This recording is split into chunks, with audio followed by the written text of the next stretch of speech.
Hey legends, welcome to Buy, Hold and Sell for round 9. And this week I really want to talk about shaping your team up to get prepared for the round 13 and 14 buy rounds, because I think they will be really defining buy rounds to make sure that you really have under control in your fantasy team. So with that in mind, let's get into it. Okay, so I want to remind you guys of this resource, which is available over on fantasystatistics.com, and it gives you pretty much an indication of a lot of the players that we are going to talk about today. So you can see here, these are the really hot players right now that a lot of people are really jumping on board with. So you can see David Armstrong, KO Weeks, there's a couple of cheapies right there. Jaden Brayley as a hooker option, Max Plath, Nico Hines after his massive score. Ruben Garrick I think is a great option with center and wing fullback flexibility.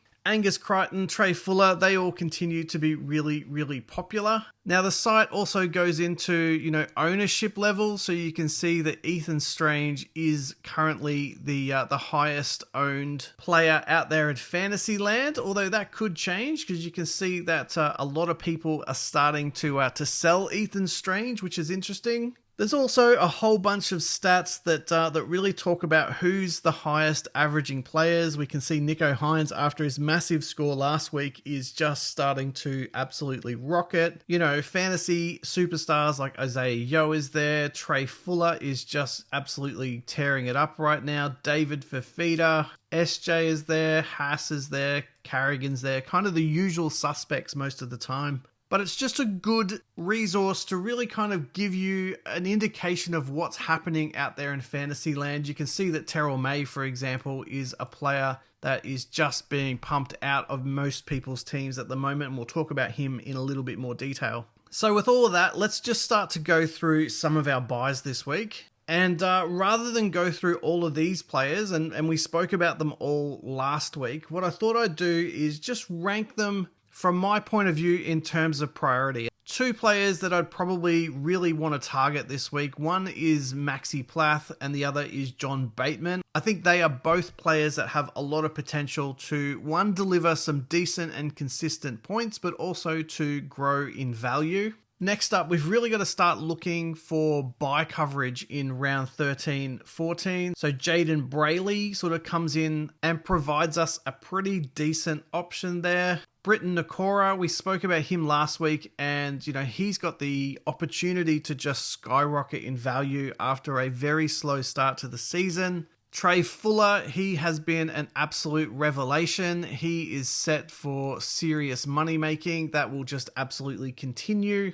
Brendan Piakura still sits at less than 400k, so definitely someone to keep your eye on. And of course, we can't forget the awesome debut of Armstrong and KO Weeks, to be fair. Both of these are arguably the two cheapies of the week. Both come with a degree of risk. And in all reality, we're not sure on the longevity of either of those two. There's talk that Armstrong isn't necessarily the first choice replacement for Kalen Ponga. And we've got Weeks going into a bye, also in an underperforming Raiders team, and you never know, he may just be the one to suffer the consequences of that if things don't turn around pretty quickly. But do go back and have a look at last week's buy, hold and sell, because we do go into a lot of detail on all of these guys. And I think, no matter what you do here, I think if you're selecting some of these guys, they are going to probably make you money, and they're probably going to produce some decent scores for your fantasy sides. They definitely did that last week, and I'm pretty sure most of these guys will do that again this week.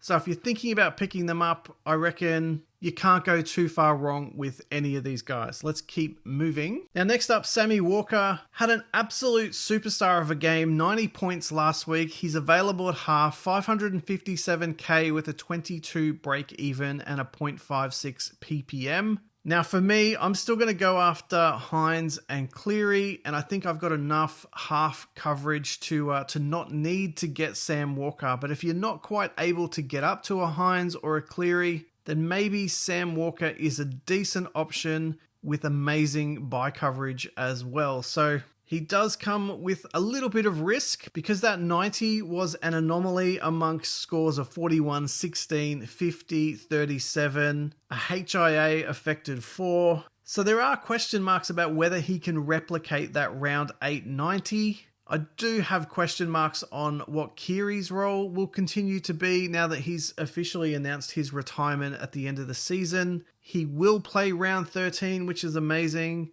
But keep in mind, he won't be available for round 14. So there's a couple of things to think about if you're going to go with Sam Walker. But I reckon he's not too bad of an option and is someone that can definitely be considered. Next up, Samuela Fainu. A really great option with a couple of quirks. So does have the dual mid-edge, 430k, so tremendous value. A 32 break-even and a 0.59 ppm. Started the season tremendously well with a 54, so we know he's capable, but then really hasn't delivered anything consistently since then. But I reckon that's probably about to change if he can get the consistency of minutes in on the edge. We need to talk about that 28 that he got versus the Broncos because he just had a brain snap of an error, and that's obviously to tackle Corey Oates as he was coming out from his in goal. After he'd caught the ball in goal, actually. So that caused a professional foul and got him 10 minutes in the bin.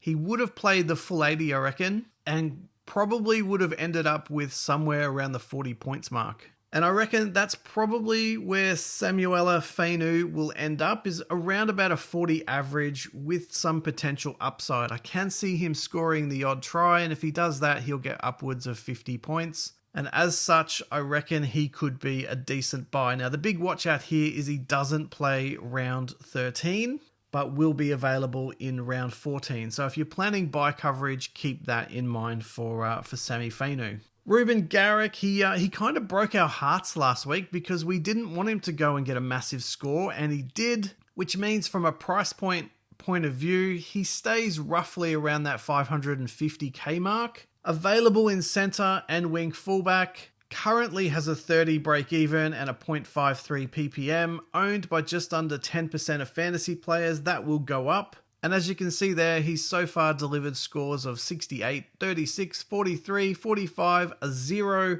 a 23, and 83. Now, he won't play round 13, but will play round 14 and does kick goals. So I think he needs to be part of the conversation. For me, I've got some issues elsewhere in my team this week, so I really can't kind of jump into him. But I think he definitely needs to be part of your center wing fullback conversation, especially considering that he does have that dual flexibility, which we absolutely love, and I think we will need to get through these buy rounds over the next few weeks. Dom Young, now he's maybe not a buy for this week, but is definitely somebody I think we need to keep on the radar. So available wing fullback, 510k with a 51 break even, so a little bit high, but not impossible for someone like Dom Young to beat. 0.57 ppm and owned by less than 2% of players, so a bit of a pod here. Scores of 43, 77, 15, a minus 12, and 57. And if you pick him up this week, you're getting him at a 39k discount versus his season opening price. And I reckon he is the go-to winger at the Roosters. So for me, if you can't get him this week, I reckon really keep an eye on him because he may be a buy next week. So one to watch for sure. Onto the holds, and exactly the same as we presented last week, Sam Hughes and Jamon Salmon. Now, the arguments for holding them are obviously that they cover the round 13 bye, which is really crucial. Salmon gives you that flexibility between middle and edge, and they're both still making money. Now, the flip side of that, if you're considering selling them, they're not going to continue to make a substantially large amount of money. You've got Jacob Preston coming back into this team, and I think that'll affect both of them. So if you do need to sell, I can't blame you. I think their time in our teams is coming to a bit of an end. So I reckon between now and maybe round 15, have a plan to start considering when is the right time to move both of these guys on. Brandon Smith, he's actually available in hook and mid. We need to write that one in there. 565k, 57 break even, and a 0.81 ppm, 27.76% ownership, and has a pretty consistent bunch of scores except for the last 2 weeks. So his minutes on the park have really been a little bit down, and does rely on those attacking stats and the odd try to get his points up around that mid-40s mark. Now, ignore this down the bottom. That shouldn't say Brendan Hands. That should say something like a Connor Watson. Now, what we really want from Brandon Smith is just more minutes on the park. If he can get those and start to deliver some higher consistent points, then he's definitely worth a hold. Now, he will play round 13. He's a Kiwi, so he's not going to be impacted by State of Origin. So again, the argument for holding Brandon Smith is that round 13 bye. But if you are looking to move him on, I'd probably recommend someone like Jaden Brayley. Okay, a couple of Raiders boys here, Stewart and Strange. I reckon they're both a hold, and the reason I say that is Ricky Stewart has come out on Chevy Stewart and basically said, look, we're going to give him a rest going into the bye. He's had a lot thrown at him over the first couple of rounds that he's been able to play. He's only 264k, he's got a 4 break even. In my opinion, he is the future for the Raiders at fullback. And it's actually been really good to see that Ricky Stewart cares about the welfare of his players. I think that's very refreshing from coaches that either don't want to burn them out or throw them into situations that is just going to get them injured. And I think giving Stewart time to rest his body and recuperate from what would be the onslaught of the NRL, I think is just a smart decision. Now, over to Ethan Strange, 446k with a 36 break even. He's probably peaked in terms of his price for now. But what I really like about Ethan Strange is the center half flexibility and obviously the ability to cover round 13. So for me, if you've got that round 13 buy covered, by all means, go and sell an Ethan Strange. But I don't think he's going to make money. I don't think he's going to lose too much money. I think he's just going to plod for a little while.